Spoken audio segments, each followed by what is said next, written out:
মামলা করলেন?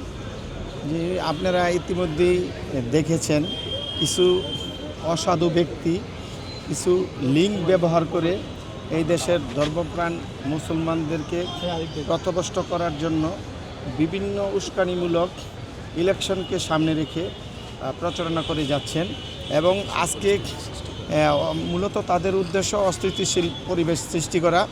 আজকে যিনি বাদী উনি ঢাকা বিশ্ববিদ্যালয়ের একজন মেধাবী ছাত্রী জান্নাতুল ফেরদৌস জুই, উনি সহ ওনার সহপাঠীদের ইতিমধ্যেই এইসব লিঙ্ক থেকে মানে অসামাজিক অরুচিপূর্ণ বিভিন্ন মন্তব্য পোস্ট করে আসছিলেন।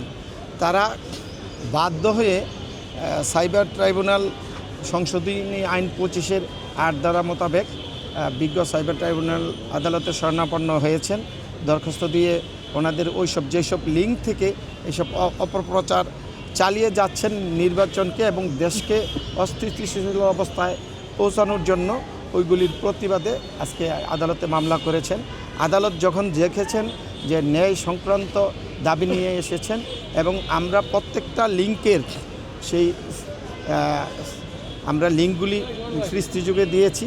বিজ্ঞ আদালত যাচাই বাছাই করে এই ধারা অনুসারে সিআইডিকে এটা তদন্ত করে ব্যবস্থা নেওয়ার জন্য বলেছেন এবং যে লিঙ্কগুলো থেকে এই অপপ্রচার চালিয়ে যাওয়া হচ্ছে ওই লিঙ্কগুলি বন্ধের জন্য সিআইডিকে নির্দেশ প্রদান করেছেন।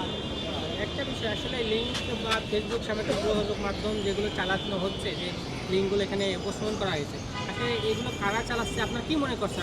আসলে প্রকৃতপক্ষে আপনাদের মতো, আপনারা তো সচেতন নাগরিক সাংবাদিক, আপনাদের মাধ্যমে সত্য প্রচার হয়, আর ওই লিঙ্কগুলোর মধ্যে অসত্য প্রচার করতেছে এবং ইসলাম ধর্মকে হেয় প্রতিপন্ন করতেছে। ইতিমধ্যেই আপনাদের দৃষ্টিগোচর অবশ্যই হয়েছে, কারণ তারা দীর্ঘদিন যাবৎ 5ই আগস্টের পর থেকেই তারা এই ধর্মকে, ইসলাম ধর্মকে হেয় প্রতিপন্ন করার জন্য এবং ইসলাম ধর্মের উপর আঘাত করার জন্য এই লিঙ্কগুলি ব্যবহার করে পর্যায়ক্রমে তারা এই দেশকে অস্থিতিশীল অবস্থায় নেওয়ার জন্য কন্টিনিউ করে যাচ্ছেন।